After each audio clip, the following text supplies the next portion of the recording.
And Dalda اور میں ہوں آپ کی ہوسٹ نا الطاف اور میرے ساتھ ہیں میرے بڑے بھائی علی بھائی. کیا حال ہیں آپ کے؟ السلام علیکم. وعلیکم السلام. اور ماشاءاللہ روزے چل رہے ہیں, عبادت ہو رہی ہے اور آہستہ آہستہ اب ہم قدم رکھنے والے ہیں آخری عشرے میں. تو بس اب چند ہی دنوں کا مہمان رہ گیا ہے رمضان ہمارے پاس, تو اس کا ہم جتنا فائدہ اٹھائیں اتنا کم ہے. اور آج کا جو ٹاپک ہے جس سے ہم اپنے علماء کرام سے بھی بات کریں گے, اپنے گیسٹ سے بھی اس کے بارے میں گفتگو کریں گے, اس کے بارے میں تھوڑی تفصیل ابھی بتائیں گے, لیکن اس سے پہلے علی بھائی. جی بالکل, آج 19واں رمضان المبارک ہے. آج یقیناً جمعرات کا دن ہے, 2022 ہے, 1443 سنہ ہجری ہے. اور آج ہمارا جو ٹاپک ہے وہ بھی نماز اور دعا سے ریلیٹڈ ہے.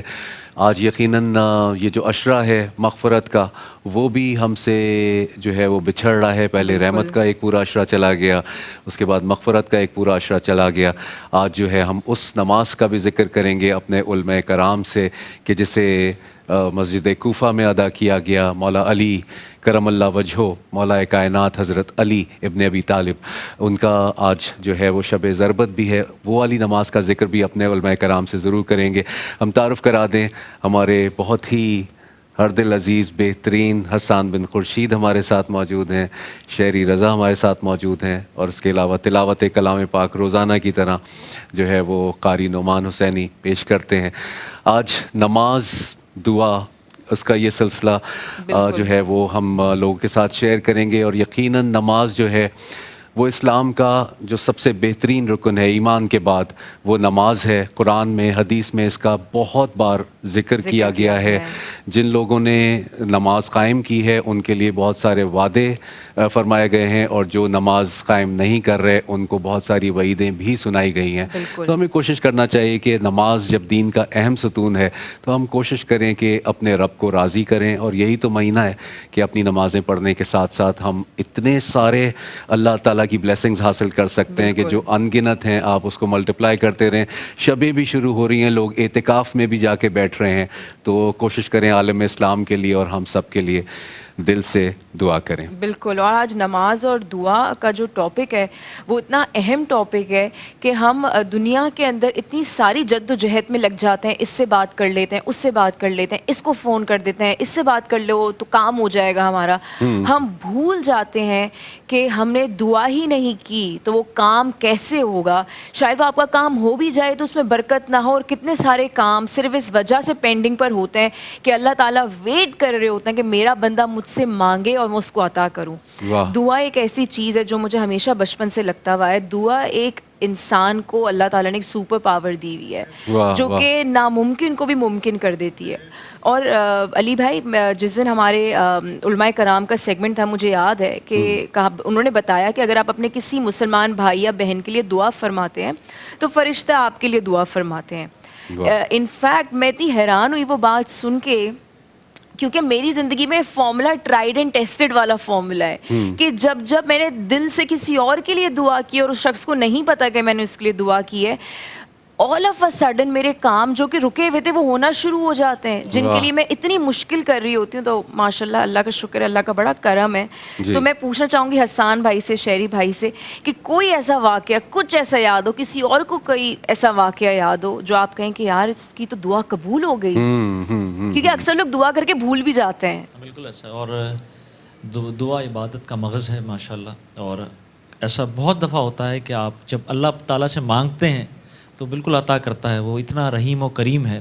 ہم مانگ کر تو دیکھیں اس سے. بالکل. ہم تو مانگنے کی کوشش بھی نہیں کرتے. اور بہت دفعہ اس طرح ہوتا ہے کچھ معاملات میں کہ جب ذہنی طور پر ہار جاتے ہیں کہ پتہ نہیں اب ہوگا نہیں ہوگا, لیکن پھر اللہ کی بارگاہ میں پیش ہو کر دعا کرتے ہیں کہ اللہ غیب سے مدد فرما, اس بات کو, اس دعا قبول فرما. اور پھر اللہ پاک ایسے اسباب پیدا کرتا ہے کہ دل باغ باغ ہو جاتا ہے, اور وہ جو نہ انہونی سا ہو جاتا ہے کام, جو نہیں ہو سکنے والا ہوتا وہ بھی ہو جاتا ہے الحمدللہ. اور کسی بھی لینگویج میں اللہ سے آپ بات کریں, خاص طور پہ نماز کے بعد تو ایک ایسی کیفیت ہوتی ہے کہ آپ, کچھ لوگ جلدی کرتے ہیں نا, بہت جلدی میں ہوتے ہیں. مجھے یہ نہیں سمجھ میں آتا کہ دنیا کے کام کے لیے ہم کافی جلدی کر رہے ہوتے ہیں, ہمیں وہاں جانا ہے, اس کے لیے تیار ہونا ہے, اس کے لیے یہ کرنا ہے, اس سے یہ پوچھنا ہے, یہ بات کرنی ہے. لیکن جو اصل مالک ہے, جو اصل, جیسے آپ نے ابھی بتایا کہ سپر ہمیں ایک چیز دی ہوئی ہے, اور اتنی تیزی سے بجلی کی بھی کیا رفتار ہوگی جو دعا جس تیزی سے اوپر پہنچتی ہے. تو اگر ہم دل سے دعا کر لیں تو ہمیں شاید دنیاوی لوگوں کے آگے جو ہے جھکنے کی ضرورت ہی نہیں ہے. وہ پاک ذات جو ہے وہ شہری بھائی آپ بھی. جی علی بھائی میں مختصراً ایک دو چیزیں بس شیئر کرنا چاہوں گا کہ ایک تو یہ کہ مجھ پہ بڑا کرم ہے رب کا کہ میں نے جو دعا مانگی ہے میرے اللہ نے وہ پوری کی ہے اور مجھے بڑا میں اس پہ شکر ادا کرتا ہوں اپنے رب کا. اور میں ایک چیز اپنے دیکھنے والوں سے بھی شیئر کرنا چاہوں گا کہ مجھے ایک بزرگ ہستی نے کہا کہ جب کچھ مانگنا ہو رب سے تو کیونکہ آج دعا اور نماز ہمارے دونوں اہم جو ہے وہ ٹاپک ہے تو اس میں مجھے بزرگ نے فرمایا کہ آپ جب بھی نماز پڑھنا ہو تو 2 رکعت شکرانہ پڑھ لیا کریں.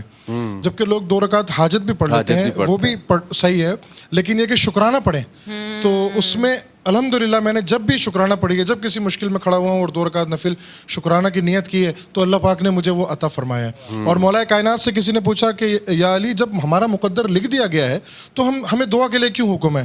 تو مولا فرماتے ہیں کہ ہو سکتا ہے کہ تمہارا مقدر لکھا ہی ایسا ہو کہ کچھ دعا سے مانگو گے تو وہ باقی چیزیں جو ہیں تمہیں ملیں گی. سبحان اللہ سبحان اللہ. دعا بہت اہم ہے. بالکل اسی لیے کہتے ہیں نا تقدیر سے بھی آگے کی چیز جو ہے وہ ہے دعا. تقدیر میں اگر کچھ لکھ بھی گیا ہے لیکن اگر کسی نے آپ سے اچھی کوئی ایسی بات آپ کے دل میں آ گئی ہے اور آپ دعا کرنا چاہتے ہیں تو ہو سکتا ہے کہ کوئی ناممکن جو ہے وہ ممکن میں ہو جاتی ہے بدل جاتی ہے. اور بہت سی مثالیں ایسی دنیا میں قائم ہیں. تو نماز اور دعا کا سلسلہ جو ہے وہ کبھی بھی نہیں رکنا چاہیے. آج سر ڈاکٹر علامہ محمد اقبال کی برسی بھی ہے. آج ہی کے دن 21 اپریل 1938 میں پاکستان کا خواب دیکھنے والے اقبال اس خواب کی تعبیر سے پہلے ہی ہم سے جدا ہو گئے. شاعر مشرق نے ہمیں اس دنیا میں کامیاب ہونے کا ایک بہترین نسخہ بتایا ہے. اگر آپ کی اجازت ہو تو میں وہ شیئر کرنا چاہتا ہوں. وہ نسخہ ہے کی محمد سے وفا تو نے تو ہم تیرے ہیں, کی محمد سے وفا تو نے تو ہم تیرے ہیں, یہ جہاں چیز ہے کیا, یہ جہاں چیز ہے کیا, لوح و قلم تیرے ہیں. اور پھر ہمیں بتاتے ہیں کہ جو اللہ کی مانتے ہیں ان کو کس طرح اللہ طاقت اور قوت عطا فرماتا ہے. یہ غازی یہ تیرے پراسرار بندے, یہ غازی یہ تیرے پراسرار بندے, جنہیں تو نے بخشا ہے ذوق خدائی, 2 نیم ان کی ٹھوکر سے صحرا و دریا, سمٹ کر پہاڑ ان کی ہیبت سے رائی. اور پھر اللہ کے پسندیدہ بندے کس طرح بن سکتے ہیں؟ اللہ ہم سے ہماری رضا پوچھے, ایسی یہ دعا ہے. خودی کو کر بلند اتنا کہ ہر تقدیر سے پہلے, خودی کو کر بلند اتنا کہ ہر تقدیر سے پہلے, خدا بندے سے خود پوچھے بتا تیری رضا کیا ہے.